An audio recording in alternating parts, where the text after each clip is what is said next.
Hi guys! Magandang gabi. Welcome back po dito sa Gandara SIU channel.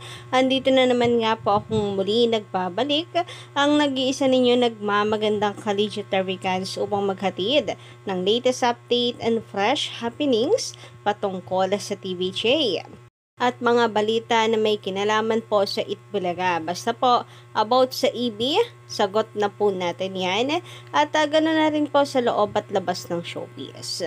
Anyway, para nga po sa gabing ito ang mainit nating chika, ay pumapatungkol po dito sa, syempre kaganapan pa rin po sa Itbulaga, at mga kaganapan sa buhay na atin pong mga collegiate advocates. So, tatalakayin po natin yan sa ating video, lalo pat ang dami po collegiate advocates na sobrang happy mula nang ibalik po ng TVJ ang Bulaga Olympics.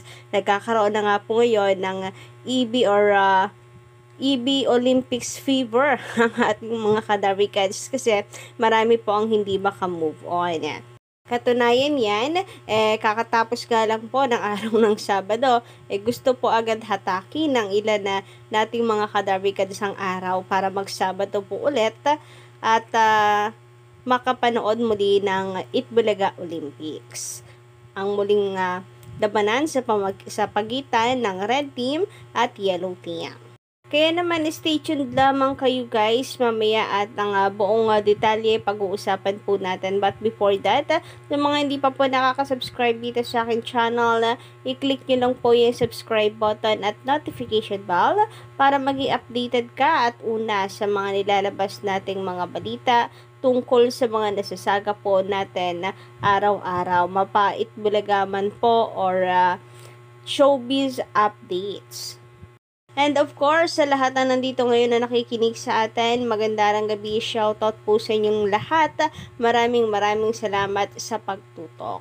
Anyway, eto na nga guys, simulan na po natin ang ating balitaan. Patunahin po muna nating pag-usapan, ito pong patungkol sa MMFF entry ni Bossing Vic Sotto. Sabi po kasi dito na isa nating komentor, malapit na ang MMFF. Malalaman na kung sino ang magwawagi. Si Bossing ba o si Mimi Vice ng Madlang People? Excited na magkaalaman dahil para tuldukan na kung sino ang mahal ng nakakarami. Dahil dito sa amin, alam na. Almost kabarangay ay maka-vice ganda, lalo na si kapitan namin. So, maka-VG pala itong commentary natin na tonight, mga collegiate advocates anyway, choice niya po yan. Pero syempre, dito tayo kay Bossing. So, pasok naman po ang kay Bossing sa MMFF, base po sa latest update natin nasagap sa social media. Ayan nga po na masayang-masaya po si Bossing and na-flex na rin nga po ng MSET, APT Entertainment, ang tungkol po dito. So, parang The Kingdom po ang kanilang gagawin. And based dito sa interview kay Bossing Vic Sotto ay hindi ito comedy. Nakakapanibago mga kadavicats kasi usually mga comedy itong ginagawa ni Bossing, no? So, eto nga po ang pasilip guys nila. Ayan, ni Vic Sotto, Piolo Pascual, Christine Reyes, Sid Lucero, and Shu Ramirez. So, mahuhusay na artist po ang mga yan. And I think magiging kontrabida dito si Sid Lucero, as usual naman, di ba? And Shu Ramirez. And I hope guys, muling pagbabalik nito ni Bossing Vic Sotto sa MMFF ay suportahan po natin ito mga kadavicats. Hindi po natin ikakaila na malakas din talaga po ang mga movies nitong si Vice Ganda. Pero syempre, ang suporta po natin ay na kay Bossing Vic Sotto. Lalo na't kakaiba ngayon yung kanya pong gagawin. So sabi nga po niya dito, challenging yung kanyang role, yung kanyang gagampanan. So, hindi pa ako nakikibalita pagdating dito sa entry ni Vice Ganda, no? So, hindi ko alam kung pasok po ito sa MMFF, pero kung sakali nga po magbabanggaan po sila ni Bossing, ayun, magkakaalaman po kung sino ang susuportahan pag naging showing na ito, and I hope na maging malakas po ang MMFF ngayon para mabuhay po muli ang movie industry. Last year, mga kadarikans, nabuhay no? Dahil din po sa comeback ng Dongyan. Anyway, sabi naman dito, wala namang problema kung recorded, hehe, gayahin na lang nila.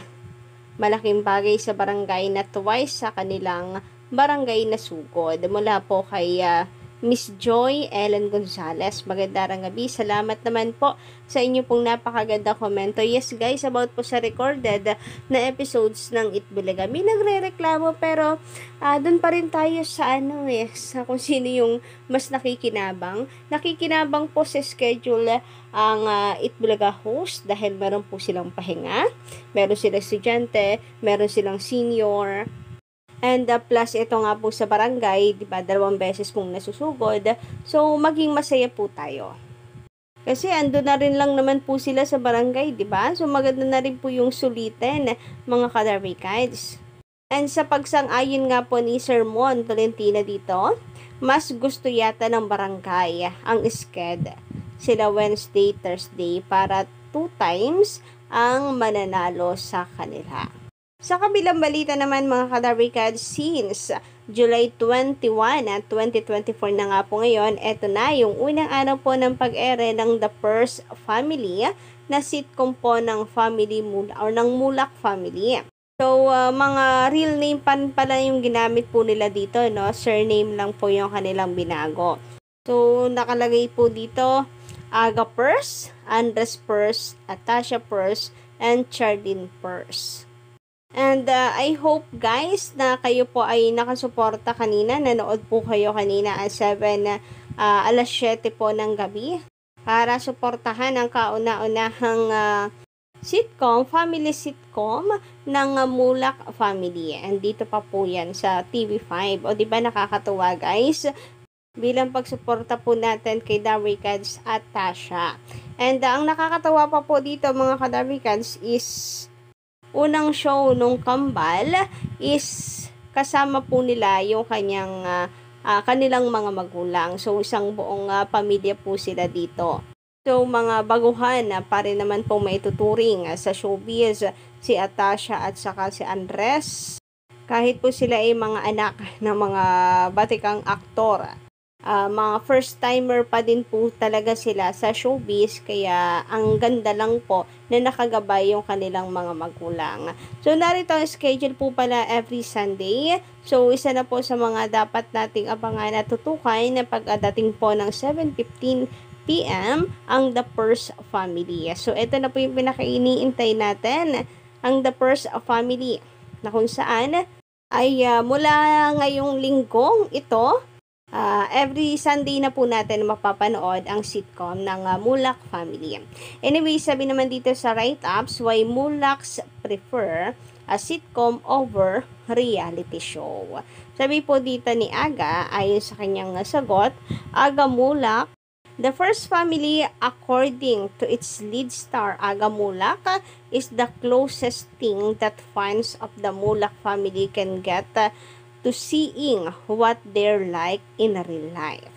After all, the characters they are portraying in the sitcom also assume the names of Aga, his wife Charlene Gonzalez, and children Atasha and Andres. So, dito natin makikilala lalo po ng lubusan ang Mulak family since napaka-private po kasi ng buhay nila, no, mga kadarikads. So, yung kanila pong mga bandings and kung paano po sila kung kaklose sa isa't isa, makikita po natin yan na dito, mga kadarikads. Sabi pa dito, Aga offers this explanation as to why he would rather do a sitcom than be part of a reality show. May training is old school. My private life has always been that. And wala namang nakakagulat. Tingnan nyo naman po yung kung gaano magkwento. Yung mga kwento rather, yata siya mula kung paano po sila lumaki. Diba? Napaka old school ng paraan ng pagpapalaki po nung mag-asawa na kung saan ay malaking tulong para maging maayos mga disiplinado at mga desente yung kanila pong mga anak. Ito pong kanilang way ng pagpapalaki sa kanilang mga anak ang number one na reason kung bakit ganito si Atasha and Andres na nakikita po natin. Sabi pa dito, to come up with a reality show would feel intrusive. Even on social media, I'm not really that active. But of course, I have thought about that too. That's why we purposely give the characters our names so that people can identify with them. Samantala, dumako naman nga po tayo dito sa muli pong paghaharapan ng Yellow Team versus Red Team. And eto nga po at nandyan na present ang Vortas 5. Na ikinatuwa naman ng ating mga Derby Cats and sana nga daw po sa susunod makasama na po sila and then magkaroon po ng tatlong team ang Bulaga Olympics. Anyway, grabe, talagang pinag-uusapan po ngayon sa social media ang pagbabalik po ng Bulaga Olympics. Ang dami po kasing hindi makaget over, makamove on sa episode, lalo na po nung Sabado. Grabe, nakakatawa mga ka-Derby Cats. Love trip po talaga. Kita nyo naman kung gaano po kasi din ang atin po mga ka-Derby Cats. And finally, panalo po ang Red Team nung Sabado. So, tie na po sila ng Yellow Team. 'Di ba? Ang mga Derby Cats talagang meron na pong fever dito sa Bulaga Olympics. And dawa nga po ay lagi na po or every Saturday merong Bulaga Olympics. Talaga unti-unti niyayanig po ng TVJ Itbulaga ang publiko. So, muli pong nag-trending ang hashtag Itbulaga TV5 lalong Sabado and then ang hashtag Main Mendoza. Grabe din po kasi ang lap trip ng mag-Ellen po muli itong si Main Mendoza. So, yun lang po muna guys ang ating update sa gabing ito. Don't forget to click the subscribe button and notification bell para po sa iba pang mga balita.